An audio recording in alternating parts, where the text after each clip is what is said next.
Hey, what is up, spiritual hooligan? Do you ever feel like an outcast? Do you ever feel like a weirdo, in your family or in your group? I suspect that's because you are destined to enlighten.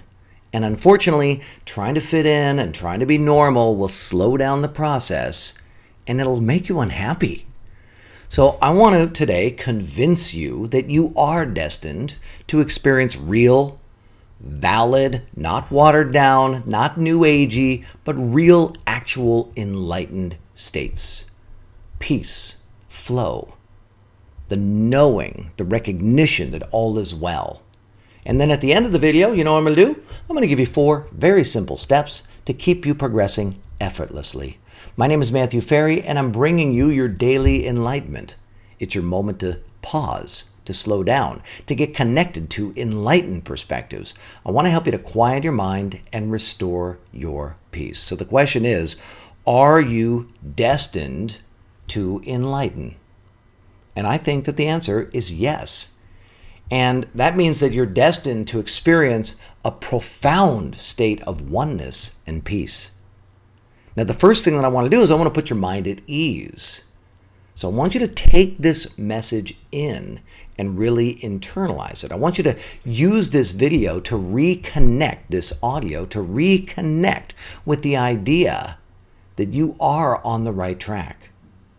Then at the end, what I'm going to do is give you 4 tips that I think will help you to stay on the path and make it a little more effortless, okay? They're very simple, but they work. So let's take a moment right now and have a little chat with your soul. Will you take a deep breath in with me and just let this message rinse over your soul?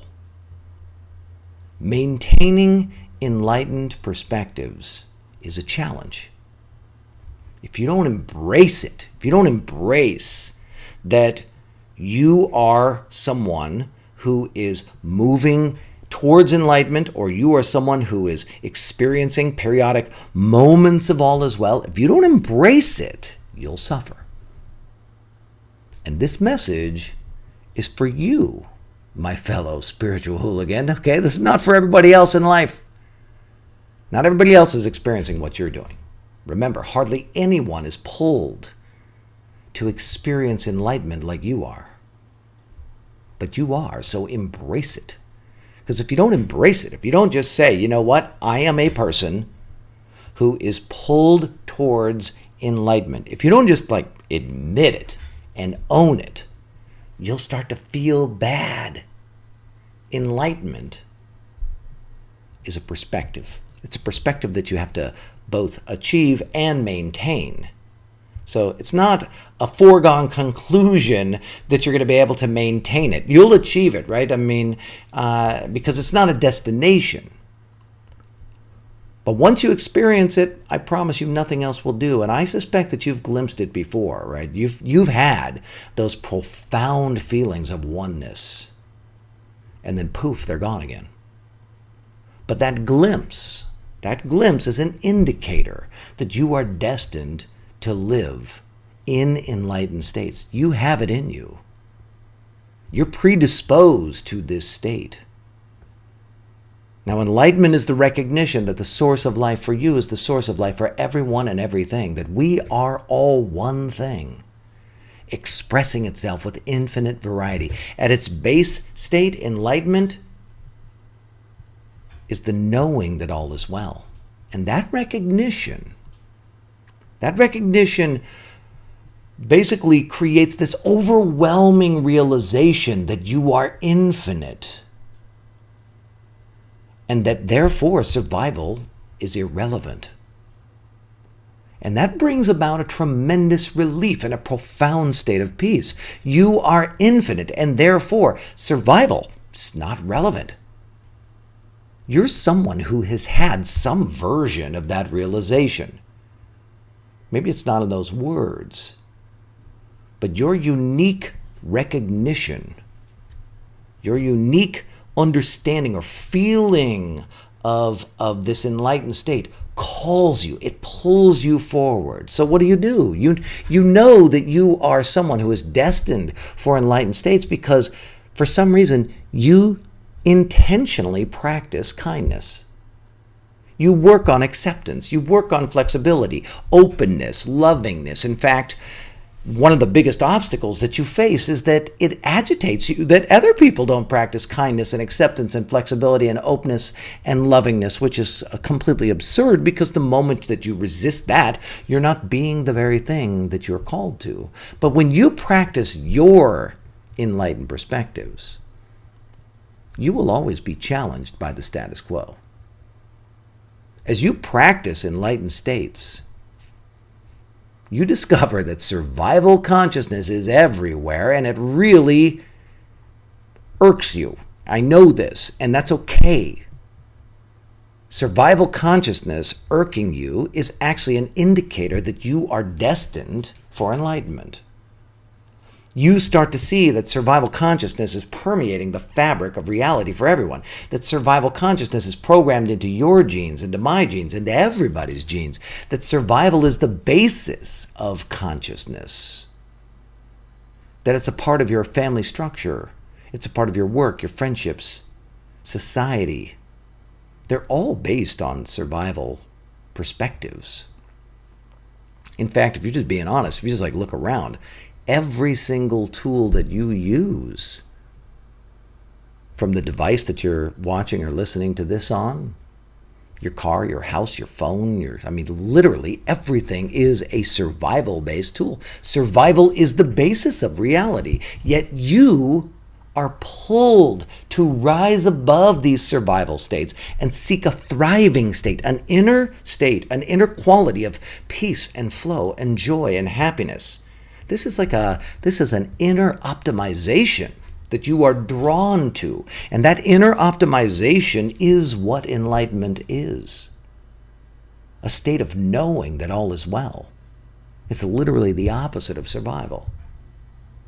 And there's something inside of you that says, love is the way. You push yourself to be kind when others are rude, don't you? You're adamant about appreciating and accepting people when the world is fearful and arrogant and judgmental and self-centered. And it's important for you to know that that doesn't make you special. It just makes you different from all the normal people out there in the world. You're not right. In fact, if you're being completely honest, you're the weird one. You're the odd duck. The world is still predominantly a survival-based world. But you are an evolutionary anomaly. You are humanity evolving towards enlightened states. That's what you are. That's why you feel this way. Embrace it. Now, you aren't better or worse than anybody else, right? You just simply march by your own drum, and that's okay. In fact, you and I probably march by the same drum. Bum, bum, bum, bum, bum, bum, bum. Doing a little shuffle there for you. If you throw your perspective in other people's faces, what does it do? It just makes your life harder. So I want you to basically stop doing that, because that's going to slow down your ascent into enlightened consciousness, okay? Consider today just letting go of any fantasy that you're going to fit in, and just embrace that you are a spiritual hooligan. Just embrace it. Embrace that you're pulled towards these enlightened states, and that these enlightened states are weird to everybody else, and that's okay. And we're not talking about going and sitting in a cave and meditating, okay? We're talking about, being at peace while the rest of the world is being in their survival state. That's what we're talking about. My mentor, Dr. Hawkins, would say it like this: in the world, but not of the world. When you embrace that you're pulled by these enlightened ideas, you stop trying to be normal. You stop trying to convert the planet to all of your ideas. You stop trying to get everybody on board with enlightenment. Forget about that stuff. And this is not resignation. It's getting resignation and recognition combined together, because I also want to say it's not resignation, it is recognition. So it's not resignation, it's the recognition that evolution is occurring, that darkness and light coexist together, that there is a destructive quality to survival consciousness, and then there is a constructive quality to this enlightened consciousness. The constructive quality isn't better or worse. One is not better than the other. You're just driven to optimize on the inside. We need dark, we need light, we need good, we need bad, we need all of these opposing forces. We need the black widow spider just as much as we need the ladybug. We need the wolf just as much as we need the deer. We need acid and alkaline in our body to survive. We are all one thing expressing itself with infinite variety. What you are is perfect exactly as it is. So as promised, here are 4 very simple tips to keep you progressing towards this inevitable outcome of you achieving enlightened states. 1, you need to keep developing your quiet mind. This is really, really important. Now, I got my own ideas about this. You don't need to do what I do, right? You can do whatever you want. But for me, I have been working on optimizing the speed at which I get myself into a quiet mind state and I help other people get into a quiet mind state. And for me, I do 4 things. 1, I begin to see the drunk monkey, that talking in your head. I begin to see it for what it is. It's just a machine. It's doing things automatically. And you work on identifying the unconscious reflexes of the drunk monkey. 2, you heal the imbalances created by the hidden motives to survive. There's a whole bunch of stuff in consciousness: greed, grudge, hatred, victim, illogical rules, humble, traitor, resistance, pride, lazy. These things actually drive us towards survival. And if you can't see them, you can't heal them. And then 3, I work to destroy the dogma that keeps me trapped in illusions. Now, I use muscle testing to help me to identify what goes strong and what goes weak, because it turns out that the destructive illusions go weak. And it turns out that the constructive illusions, dogma, unprovable statements that cause your mind to go quiet are a function of things that make you go strong. Go figure. And then number 4, practice recontextualization. Now that's the skill of describing the conditions and the circumstances of your life in a way that create an empowering reality for you. Now I know this is confusing because I just said I was going to give you 4 things, and the first one was to develop a quiet mind. Then inside of developing a quiet mind, there were 4 things. So as usual, I'm giving you more than I was thinking that I was going to give you. But let me tell you the other ones that were actually on my list, okay? Number 2 is to forgive everyone for everything. You want to keep yourself moving forward on your enlightened path, forgive everyone for everything. Everyone you know is operating out of survival programs. Number 3, forgive yourself for all the time that you have spent operating in survival programs. I know that there are so many shameful things that you have done. Me too. There's so many things that you look back and you just go like, what was I thinking? Right? You can see that there's a way to operate with peace and joy and flow, and yet so often you're just knocked right into survival mode. So you got to work to forgive yourself for doing all of that. And then number 4, release your resistance to the way that the world is, because the world is doing what it's doing. The world is evolving perfectly. We are all one thing. All of us, we're all the same thing, self-organizing into all these different variations. That's all it is. I mean, if you look at it, look at the background field of energy and information, the quantum field. We know that in the quantum field, there's some mysterious strong and weak force, that the interplay of those strong and weak forces are then manifesting into the smallest things, like these quirks that are turning into all kinds of atoms and molecules, and they're just organizing into greater and greater and greater states, and that's me and you. We're just incredible states of complexity that are being organized in some background field. We are all that background field. Therefore, there's nothing to resist in the world. The world is perfect exactly as it is. So when you embrace that you are ascending into enlightened states, everything gets really simple, gets really clear. You're no longer on a lonely path, because here we are, we're all here together. There are literally hundreds of thousands of maybe millions of us on the planet at this time who are predisposed to kindness, happiness, peace, joy, love, certainty, confidence. These are all like the bases, the base states of these enlightened perspectives. You know, we had Jesus and Buddha and Krishna and Muhammad, and they were saying these things, thousands of years ago, and it was like revelation. Well, be kind to people? What? Now kindergartners do it. You know what I'm saying? It's like people come in this way. Religion did its job.